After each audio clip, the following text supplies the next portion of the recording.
Hola, muy buenas tardes. Soy la doctora Yesenia Ospina Arboleda, gastroenteróloga del Instituto Ecuatoriano de Enfermedades Digestivas. El día de hoy voy a compartir con ustedes la charla de enfermedad por reflujo gastroesofágico. Tenemos que la enfermedad por reflujo gastroesofágico está definida, como el nombre bien lo dice, como el retorno o reflujo del contenido gástrico hacia el esófago o hacia la cavidad oral. Realmente es una entidad muy frecuente en la población. Existen en tasas reportadas de prevalencia entre el 10 y el 30%. Se trata en sí de un fenómeno fisiológico, ¿no? Todos los individuos tenemos episodios de reflujo. En un individuo sano se pueden llegar a presentar entre 50 a 70 eventos de reflujo, teniendo una tasa de exposición al ácido del 4%, de tiempo de exposición a nivel de esófago durante las 24 horas. Si hablamos de cómo se presenta el reflujo, debemos de poder identificar síntomas clásicos que son netamente esofágicos, extraesofágicos y otros síntomas que son relacionados indirectamente con el reflujo. Así tenemos dentro de los esofágicos los más encontrados o los clásicos, como el nombre lo dice, la pirosis, que es cuando el paciente relata esa sensación de algo ácido que sube a través del tórax o del pecho, como ellos lo mencionan. Las agrieras que menciona el paciente es lo que corresponde a la pirosis. También tenemos la regurgitación, que es cuando se regresa un poco de contenido hacia la cavidad oral o hacia la laringe. Dentro de los síntomas extraesofágicos, tenemos un dolor atípico a nivel del tórax o, como lo relata el paciente, un dolor en el pecho opresivo. No siempre el dolor de pecho es atribuido a gases, no siempre es de tipo cardiogénico. Es por eso que también parte de la investigación del reflujo, el paciente acude al cardiólogo por en algún momento presentar dolor en el pecho. La presencia de tos crónica también es indicación de investigación por reflujo, ya que puede ser un síntoma extraesofágico. La disfonía, las sibilancias e incluso un cuadro similar o con síntomas un poco característicos del asma podrían ser síntomas extraesofágicos de enfermedad por reflujo. Entre los otros síntomas que podríamos encontrar en forma indirecta asociada, tenemos la disfagia, que es la dificultad para tragar el alimento, esa sensación de que el paciente no puede pasar el alimento, bien sea a nivel faríngeo, en la parte alta, o a nivel torácico, en la parte un poco más baja. La odinofagia, cuando hay dolor al pasar el alimento en la deglución, o también la presencia de salivación excesiva. El paciente lo suele relatar como una saliva espesa que siempre presenta. Las complicaciones que conllevan el reflujo, tenemos la esofagitis erosiva, la estenosis péptica, el esófago de Barrett y el adenocarcinoma de esófago. Si analizamos la fisiopatología, es decir, por qué se da este proceso, cómo se da este proceso, veremos que es multifactorial. Existen varios factores asociados en su presentación. El proceso se inicia a nivel del estómago, continúa a nivel de la unión esófago-gástrica en forma ascendente, con el material refluido que va avanzando hasta alcanzar el esófago. Y todo esto va a estar modulado por el sistema nervioso, que también influye dentro de este proceso, además de los factores gástricos, esofágicos o de la unión esófago-gástrica. Así tenemos que la presencia de la enfermedad por reflujo viene a ser el producto de un desbalance que existe entre los mecanismos defensivos y los factores predisponentes al reflujo, bien sean esofágicos o gástricos. Entonces, tenemos que en diferentes niveles, a nivel cerebral, esofágico, unión gastroesofágica o a nivel gástrico, existen varios puntos para analizar del por qué se da este fenómeno. Y esto, a la par, va concatenado con la presencia del material refluido, bien sea de tipo ácido, no ácido o biliopancreático. Dentro de los mecanismos defensivos tenemos a la peristalsis esofágica, es decir, ese movimiento, el movimiento que hace el esófago en forma progresiva para bajar el alimento o el líquido o el contenido que se presente. ¿no? Las mismas contracciones, la presencia de una buena peristalsis, ayudan que el alimento avance en forma progresiva y no quede ningún residuo y haya un buen aclaramiento a nivel del esófago. Segundo, la capacidad neutralizante que tiene la saliva para combatir o contrarrestar la presencia de ácido a nivel esofágico. Y también depende del aclaramiento, del clearance esofágico que exista en el paciente, el cual a veces se ve afectado en ciertas patologías, por ejemplo, alguna alteración de motilidad esofágica, como por ejemplo la acalasia, en donde no hay un buen aclaramiento, no hay un buen clearance, el contenido se queda a nivel esofágico. La integridad estructural de la mucosa es otro mecanismo defensivo, ¿no? Las uniones del epitelio del esófago, las uniones estrechas, impiden la agresión de la mucosa, ¿sí? También es importante a nivel de la mucosa, se da la percepción de los síntomas del paciente. La intensidad con que cada paciente percibe los síntomas va a estar influenciado con el sistema nervioso y también con factores psicológicos. Ya vamos a ver más adelante ciertas entidades en donde no necesariamente hay enfermedad por reflujo, pero sí hay una alta percepción de síntomas. Y otro mecanismo defensivo es la unión esófago-gástrica, que es la barrera antirreflujo, que está compuesta por el esfínter esofágico inferior, la crura diafragmática y el pliegue de cierre a nivel subcardial, que es la válvula, que se la conoce como la válvula o flap, ¿no? Es lo mismo. Ahora, en los factores predisponentes gástricos, tenemos que en la parte proximal, en la parte superior del estómago, va a existir un área que tiene mayor acidez a nivel de la unión posterior a la unión esófago-gástrica, que está exenta de esta amortiguación que está realizada por los alimentos luego de ingerir alimentos, ¿no?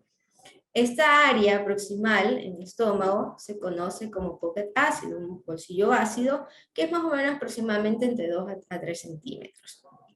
Y que en los pacientes que tienen hernia hiatal y mucho más si son de gran tamaño, puede extenderse hasta 6 centímetros. Otro factor gástrico importante en el mecanismo de reflujo es cuando el paciente presenta un vaciamiento gástrico retardado. Este se da principalmente en periodo postprandial, es decir, después de comer, después de ingerir los alimentos.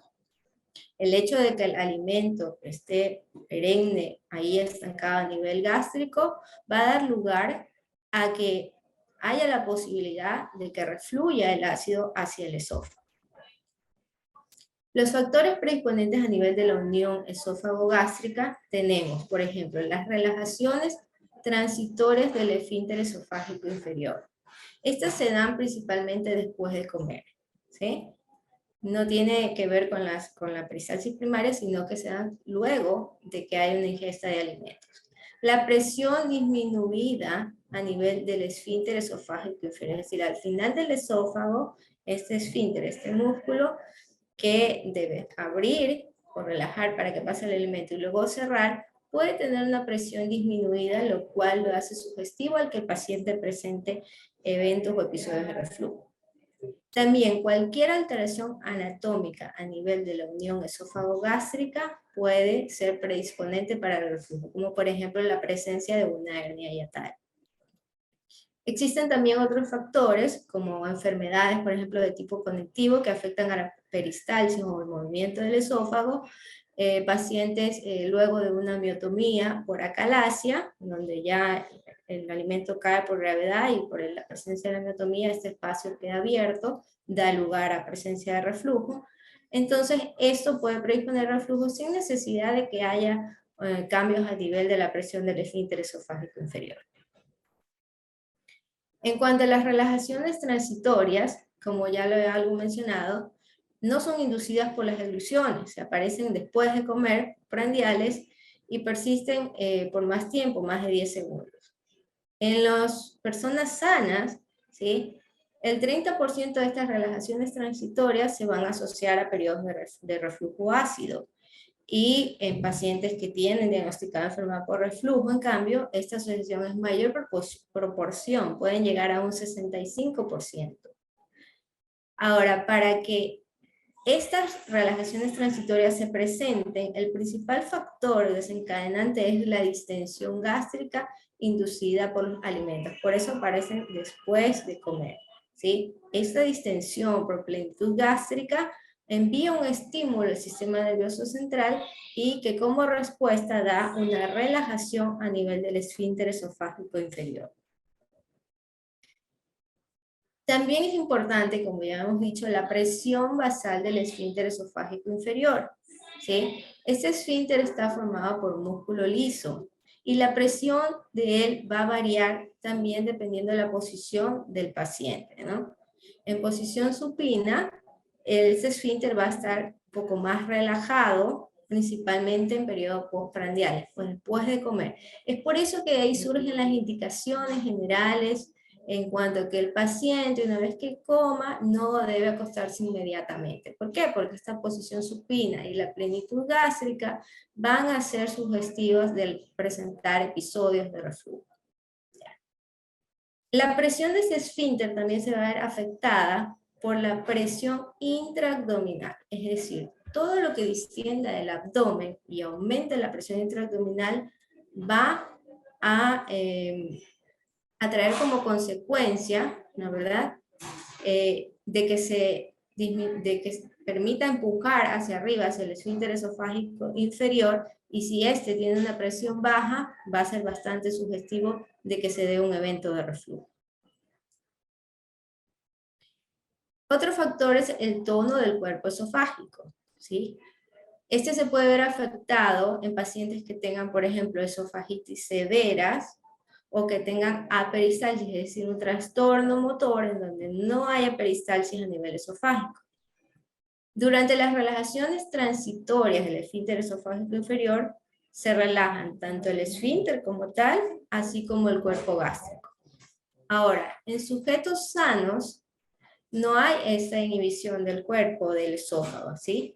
E incluso en sujetos sanos lo que hacen es a través de la peristalsis, estas contracciones del cuerpo van a hacer que haya un buen aclaramiento y que el bolo ácido continúe y no ascienda hacia el esófago. En cuanto al material refluido, es decir, ¿qué es lo que refluye a través del esófago? Este líquido o este material está compuesto por ácidos, ¿no, verdad?, que van a dañar la mucosa esofágica si es que están persistentes, agrediendo el esófago.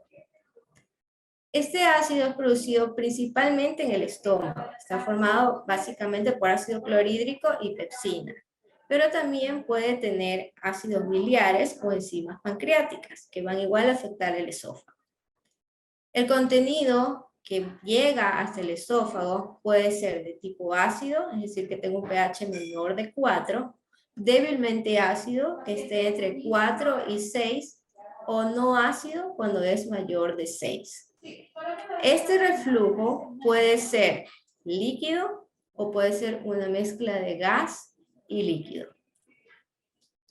A nivel esofágico, como factores correspondientes, tenemos que es importante conocer la duración de la exposición del ácido y la indignidad de los mecanismos defensivos de la mucosa esofágica, ¿sí? Que son el uno agravante, la duración de la exposición, y la indignidad de los mecanismos defensivos son los que protegen, ¿no? En esto tenemos que, como había algo ya dicho, el epitelio escamoso estratificado que conforma la mucosa esofágica tiene uniones muy estrechas que le sirven de protección frente al contenido ácido. Para nosotros poder definir como diagnóstico una enfermedad por reflujo, ¿sí?, debemos ver que sea una condición que se caracteriza por presencia de síntomas típicos debido al reflujo, que ya los hemos mencionado, o cuando tenemos la presencia ya de un daño mucoso producto de la agresión del ácido, sea esofagitis erosiva significativa, hablamos de la esofagitis B o C de la clasificación de Los Ángeles, una estenosis péptica o un esófago de barra.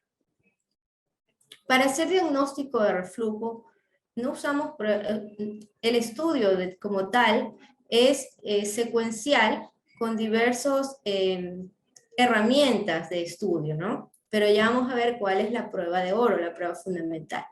Dentro del diagnóstico de enfermedad por reflujo, tenemos primero que hacer el análisis de los síntomas. Ya hablamos que habían síntomas propios esofágicos o típicos, extraesofágicos y otros indirectamente asociados. Entonces debemos de ir haciendo un descarte de aquellos que no son típicos si se refieren a otra patología o a otra enfermedad asociada. Debemos, en ciertos casos, se realiza como una prueba empírica, ¿no?, del uso de inhibidor de protones para ver si el paciente responde, ¿no, verdad? Y poder determinar si tiene reflujo o no.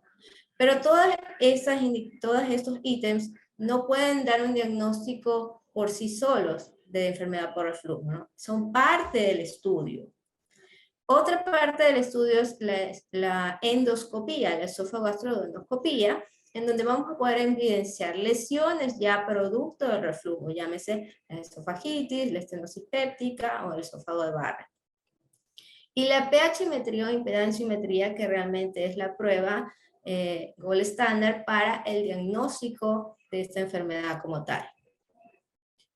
Si hablamos dentro de los hallazgos endoscópicos que se asocian a reflujo, tenemos que aquellos que ya nos podrían indicar la presencia de esta entidad son la esofagitis erosiva, según la clasificación de Los Ángeles, sería la B, la C, perdón, la C y la D, la C y la D, que ya estas son severas, ¿no?, en donde ya se las puede distinguir como enfermedad por reflujo, la estenosis péptica y el esófago de Barrett.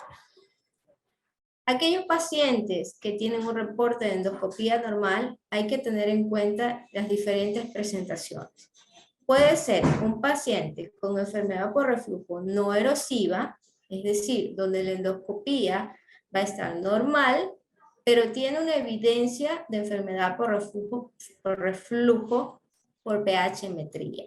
Entonces, una enfermedad de reflujo no erosiva, no hay lesiones endoscópicas. El paciente sin enfermedad por reflujo gastroesofágico, es decir, que no hay una evidencia en pH-metría de reflujo, y que tenga otra enfermedad esofágica que explique estos síntomas, como por ejemplo acalasia, puede ser un paciente que tiene disfagia, o una esofagitis eosinofílica, también un paciente podría tener disfagia. Pacientes sin evidencia de alguna enfermedad orgánica y que tengan trastornos funcionales, como por ejemplo la presencia de pirosis funcional, que es una entidad ya establecida en donde el paciente tiene una endoscopía normal y una pH-metría o monitoreo ambulatorio de reflujo normal. ¿Ok? Sin embargo, presenta síntomas de reflujo como pirosis, entonces sería una pirosis funcional. En el diagnóstico es importante, para decir que hay enfermedad por reflujo, demostrar que hay una carga de reflujo aumentada en el contexto de un paciente con síntomas. Y podría establecer también una relación causal entre los síntomas. La pH-metría con impedanciometría es el examen gold estándar o patrón de oro para el diagnóstico de reflujo. Existen pruebas que hacemos de la mano con la pH-metría, como es la manometría, como podemos ver en el primer gráfico, ¿sí? Ese es un gráfico de una manometría con una peristalsis normal, ¿sí? La manometría nos va a servir para descartar trastornos funcionales y motores, trastornos motores que estén afectando la peristalsis del esófago, ¿no?, que era uno de los factores involucrados en esta enfermedad. Y también nos va a servir para determinar a qué nivel, a qué altura está el esfínter esofágico inferior, para según esto tomar como marca para poder saber en qué medida colocamos luego la sonda de pH-metría. ¿Ok? Para que se lo haga de manera correcta. Y los otros dos gráficos son los dos modelos de pH-metría que se utilizan para un estudio de 24 horas. En el diagnóstico a través de pH-metría, con impedanciometría, el dato importante, relevante entre todos los que se analizan, es el tiempo de exposición ácida. Es el de mayor importancia. Para el tiempo de exposición ácida existen rangos que van desde el 4% hasta el 6%. Hablamos de pH. En un pH de 4 a 6 es lo que corresponde al área gris. Si está por encima de 6, se hace un diagnóstico de reflujo. Y si está el tiempo de exposición por debajo de 4%, se descarta la presencia de reflujo. El número total de eventos de reflujo que presente durante el estudio, el tiempo de exposición que está este material refluido, el número y el porcentaje de reflujos que llegan a nivel proximal esofágico, por sí solos no hacen diagnóstico de reflujo. Todos estos ítems se analizan dentro del estudio de pH-metría, ¿sí? Incluido el tiempo de exposición ácida, que es realmente el de mayor importancia para determinar la presencia de reflujo. Por eso es importante tener todos estos datos, porque hay que hacer un consenso, ¿no? El más importante es el tiempo de exposición ácida, pero se realiza un consenso en realidad, ¿no? Entre cuando hay estos rangos intermedios, ¿no? Que no están muy bien claros si es reflujo o no, se hace el análisis de los síntomas, de la asociación de síntomas, del tiempo de exposición, y se llega a un diagnóstico del paciente. Dentro de la categorización de los resultados que tendríamos en la pH-metría, podemos decir que vamos a tener pacientes con enfermedad por reflujo gastroesofágica, en donde se ha demostrado en pH-metría la exposición ácida patológica, y también tienen en su mayoría un número excesivo de episodios de reflujo. Puede también tener un resultado de pH-metría con esófago hipersensible, en donde no va a haber una exposición ácida que llegue a ser el nivel de enfermedad por reflujo, sino que va a ser un reflujo fisiológico, pero que va a estar asociado a los episodios de reflujo con los síntomas. Es decir, hay una fuerte asociación reflujo-síntoma, pero no llega a un tiempo de exposición ácida que lo categorice como enfermedad por reflujo. Esto se llama esófago hipersensible. Y también tenemos otra categorización que es la pirosis funcional, cuando hay un reflujo fisiológico y tampoco está asociado los síntomas con los episodios de reflujo. ¿Okay? Este es prácticamente un trastorno funcional.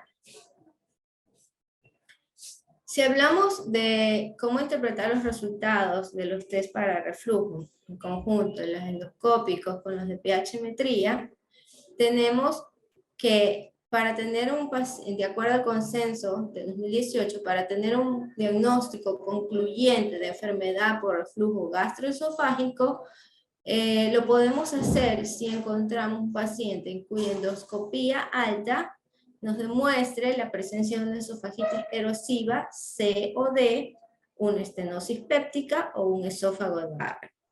Y la pH-metría con impedancia nos da un tiempo de exposición mayor a 6%. En un paciente que esté en un área no concluyente, sería un paciente que tenga una esofagitis más leve, una A o B, y que tenga un tiempo de exposición ácida dentro del área gris que se llama, es decir, entre el 4 y el 6%. Ahora, en un paciente en donde definitivamente descartamos enfermedad por reflujo, sería un paciente que tenga un tiempo de exposición ácida menor del 4%. Y obviamente una endoscopía normal. Entonces, tenemos aquí un algoritmo, ¿verdad? Cuando se presenta ante nosotros un paciente con reflujo, ¿verdad? Un paciente que consulta por síntomas típicos en la mayoría de los casos, por pirosis y regurgitación, que puede o no tener síntomas de alarma, ¿ok? Pero estos síntomas sí afectan la calidad de vida del paciente. Entonces, ¿qué hacemos en este caso? Nosotros iniciamos con un tratamiento con inhibidor de bomba de protones, ¿verdad? Durante 8 semanas. Si vemos que el paciente ha mejorado, ¿verdad? Descontinuamos esa medicación, ¿sí? Y bueno, hacemos seguimiento. Si los síntomas recurren, entonces lo que hacemos es indicamos una endoscopía, ¿verdad? Y luego de esto damos 2 a 4 semanas más de IVP. Ahora, si en este tratamiento que dimos inicialmente de 8 semanas no mejora, asimismo hacemos una endoscopía para verificar si hay algún tipo de lesión producto de la agresión del reflujo. Entonces, en este caso, podríamos encontrar que el paciente tiene una esofagitis de Los Ángeles, grado, en realidad sería grado C o D o un Barrett, entonces confirmamos una enfermedad por reflujo. O si es que tiene el paciente una endoscopía normal o una esofagitis grado A, entonces lo que hacemos es una pH-metría, una monitorización de reflujo, ¿verdad? Y puede ser que salga con una exposición anormal y se confirme el reflujo, o una exposición normal, y entonces tendríamos que seguir buscando por qué otra causa serían estos síntomas, ¿no? De repente es una pirosis funcional. Ahora, en cuanto al tratamiento, es importante recordar todo lo que hemos visto hasta ahora, ¿sí? Tenemos identificados cuáles son los síntomas, si son típicos del esófago o no, cuáles son los mecanismos defensivos y de agresión o predisponente, ¿sí? Tener en claro frente a qué estamos, si es a una entidad hipersensible, funcional o una enfermedad de reflujo como tal, documentada por pH-metría. Recordar que tenemos varias herramientas para llegar al diagnóstico, clínicas, endoscópicas y la de monitoreo de pH, que sería la pH-metría, y la manometría previa a esta. Entonces, teniendo claro toda esa información, vamos a enfocar nuestro tratamiento. En primera instancia, la modificación del estilo de vida, con todas las condiciones que hablamos, que hacen que aumente la presión intraabdominal y nos haga sugestivos de episodios de reflujo. Entonces, en este caso, lo indicado es la pérdida de peso, suspensión del tabaco, sugerir ciertas indicaciones en cuanto a la postura, que el paciente no se acueste inmediatamente después de comer, que duerma con la cabecera un poco elevada, que la alimentación sea menor en grasas, ¿sí? Que no sea tan copiosa, no sea en cantidades exageradas, tal vez fraccionada, incluso si el paciente tiene retardo del vaciamiento gástrico. En cuanto a la parte farmacológica, lo indicado es el tratamiento con inhibidor de bomba de protones, ¿sí? Aunque se sabe que un 30-40% de estos pacientes tienen una pobre respuesta a este tratamiento, ¿no? Entonces, hacer un seguimiento, ver la respuesta, indicar la endoscopía y luego la pH-metría según la respuesta al tratamiento, ¿no? Identificar el síntoma predominante. Ya hablamos que hay síntomas típicos, esofágicos y extraesofágicos. Según eso va a ver una buena respuesta en el tratamiento. Si es un paciente con pirosis va a tener una buena respuesta con IBP, pero si estamos con un paciente con síntomas de sibilancias o un paciente que en realidad corresponde a ser un esófago hipersensible, entonces el tratamiento más va enfocado como hacia la parte psicológica o tal vez antidepresivos, ansiolíticos, que nos van a ayudar a, en cierta forma, a hacer un tratamiento integral de los síntomas de reflujo. Y diferenciar el fenotipo de reflujo para según eso enfocar el tratamiento. Y como tercer punto, el tratamiento quirúrgico, la funduplicatura para aquellos pacientes que tienen una falta de respuesta al tratamiento médico, pacientes con esofagitis severa, pacientes con hernia hiatal, reflujo, enfermedad por reflujo de difícil manejo. A veces hay pacientes que no se apegan al tratamiento con IBP, que no quieren el tratamiento con IBP. Entonces, estos pacientes hay que analizar la posibilidad de un tratamiento quirúrgico. Previo, claro está, con una manometría, ¿sí? Y una documentación de reflujo a través de una pH-metría. Como conclusión, entonces, tenemos que el reflujo es un fenómeno fisiológico, ¿sí? Que puede llegar a ser patológico en la enfermedad de reflujo gastroesofágico e incluso presentar complicaciones, como ya lo hemos visto, ¿no? Se manifiesta con síntomas esofágicos y extraesofágicos. Hay que saber identificarlos para luego poder enfocar un buen tratamiento. Existen mecanismos de defensa y condiciones predisponentes. Debemos conocerlos bien todos ellos para saber hacia dónde van nuestras recomendaciones para evitar episodios de reflujo. El diagnóstico debe incluir evaluación de la motilidad del esófago, es decir, la peristalsis, el movimiento del esófago, para descartar entidades de trastornos motores, o si vamos a hacer un tratamiento quirúrgico, determinar si hay presencia de o no, medirla, la presión del esfínter esofágico inferior, ¿sí? Y también debe incluir demostrar el tiempo de exposición al ácido, que esto lo hacemos a través de la pH-metría con impedanciometría. El tratamiento específico debe ir encaminado de acuerdo a los resultados de la pH-metría, a las que ya conocemos. Si estamos frente a una enfermedad de reflujo gastroesofágico patológico, si estamos frente a un esófago hipersensible o si estamos frente a una pirosis funcional. De esto va a depender también que haya una buena respuesta o no al inhibidor de bomba de protones. Bueno, espero que esta charla haya sido del agrado de todos ustedes. De mi parte, muchas gracias al Instituto Ecuatoriano de Enfermedades Digestivas, IESED, por permitirme este espacio para compartir con ustedes estos conocimientos. Si existe alguna pregunta, lo pueden hacer a través de las redes sociales. Quedo muy agradecida con ustedes y que tengan muy buena tarde.